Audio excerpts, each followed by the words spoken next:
Hello friends, income tax के cases की series में आज जो केस हम लोग डिस्कस करेंगे उस केस का नाम है Foseco international limited versus commissioner of income tax appeals. यह case 107 ITR tribunal page number 222 पर रिपोर्ट हुआ। मैटर मुंबई आईटीएटी की आई बेंच ने डिसाइड किया और इस केस का जजमेंट 25 जनवरी 2023 को आया। फ्रेंड्स, इस केस को डिस्कस करने का जो मेन कारण है वो ये है कि जो इनकम टैक्स अथॉरिटीज जब असेसमेंट ऑर्डर पास करती हैं तो वो अपनी जुरिस्डिक्शन से बाहर जाकर के कई बार ऑर्डर पास कर देती हैं, जिसकी वजह से असेसी को सालों साल लिटिगेशन के अंदर अपने टाइम को, अपनी एनर्जी को और अपने रिसोर्सेज को वेस्ट करना पड़ता है। इसका एक एग्जाम्पल है कि जब असेसमेंट लिमिटेड स्क्रूटनी के अंदर खोली जाती है और असेसिंग ऑफिसर बिना अपने सीनियर की परमिशन लिए बिना लिमिटेड स्क्रूटनी के दायरे से बाहर जाता है। सेकेंडली, जिन मुद्दों पर सेक्शन 148 रीओपन किया जाता है, लेकिन जब क्वेश्चनरी भेजा जाता है एसएससी को तो वो एक जर्नली क्वेश्चनरी भेजा जाता है जिसके अंदर सारे पॉइंट्स को कवर कर लिया जाता है। इसी तरीके से जब सर्च केसेस के अंदर असेसमेंट होती है सेक्शन 153A और 153C, जिसकी ये तहजीब है कि आप खाली इंक्रिमिनेटिंग मटेरियल के आधार पर केस को करेंगे, वहां पे जर्नल एडिशंस भी कर दी जाती हैं। इसी तरीके से एक आजकल ये देखने को मिलता है कि जब केस रिमांड बैक होता है,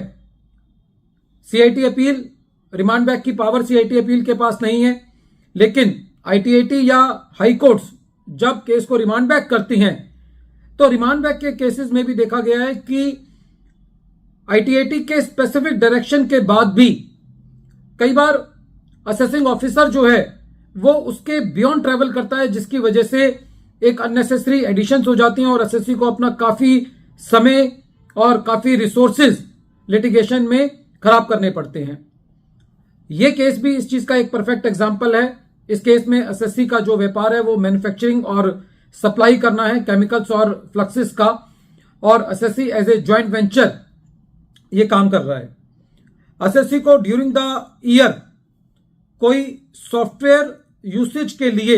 रिम्बर्समेंट चार्जेस मिले। एसएससी का एक सॉफ्टवेयर था लोटस नोट्स करके, जो कि एसएससी की जो ग्रुप कंपनीज थी वो इसको इस्तेमाल कर रही थी और उसके बदले वो एसएससी को रिम्बर्समेंट चार्जेस पे कर रहे थे। जब ये मैटर आईटीएटी के पास गया तो आईटीएटी ने इस मैटर को असेसिंग ऑफिसर के पास ये रिमांड बैक करते हुए किया कि असेसिंग ऑफिसर इस बात को देखे कि ये जो software charges as a reimbursement SSC को मिले हैं ये टेक्निकल सर्विसेज के अंदर फॉल करता है या नहीं करता, और वो भी article 13 sub article 4 of the double taxation avoidance agreement between India and UK. कहने का तात्पर्य यह है कि आईटीएटी की जो डायरेक्शन थी वो ये थी कि असेसिंग ऑफिसर को यह देखना है कि इंडिया और यूनाइटेड किंगडम के बीच में जो डबल टैक्सेशन अवॉइडेंस एग्रीमेंट है उसके आर्टिकल 13 सब आर्टिकल 4 के मुताबिक क्या ये रिम्बर्समेंट चार्जेस जो एसएससी कह रहा है क्या ये टेक्निकल सर्विसेज के दायरे में आते हैं। लेकिन जब ये असेसिंग ऑफिसर को रिमांड बैक किया गया तो असेसिंग ऑफिसर एक नए कंसेप्ट के साथ सामने आया और असेसिंग ऑफिसर ने ये अपने असेसमेंट ऑर्डर में ये कहा कि ये रॉयल्टी है।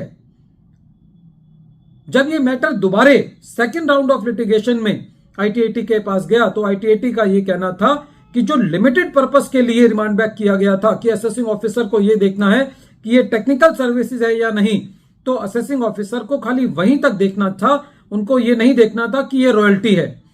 दूसरा, आईटीएटी का ये भी कहना था कि सीआईटी अपील की जो पावर है वो को terminus with the assessing officer है, और सीआईटी अपील ने भी ये चूज किया कि उसने मैटर को डिसाइड नहीं किया।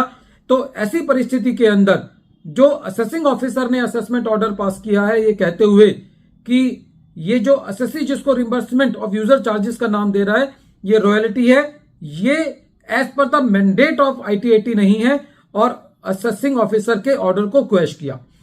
कहने का तात्पर्य यह हुआ कि यदि आईटीएटी किसी मैटर को रिमांड बैक करती है किसी पर्टिकुलर डायरेक्शन के साथ, तो असेसिंग ऑफिसर को खाली उसी डायरेक्शन तक अपने आप को सीमित करना चाहिए।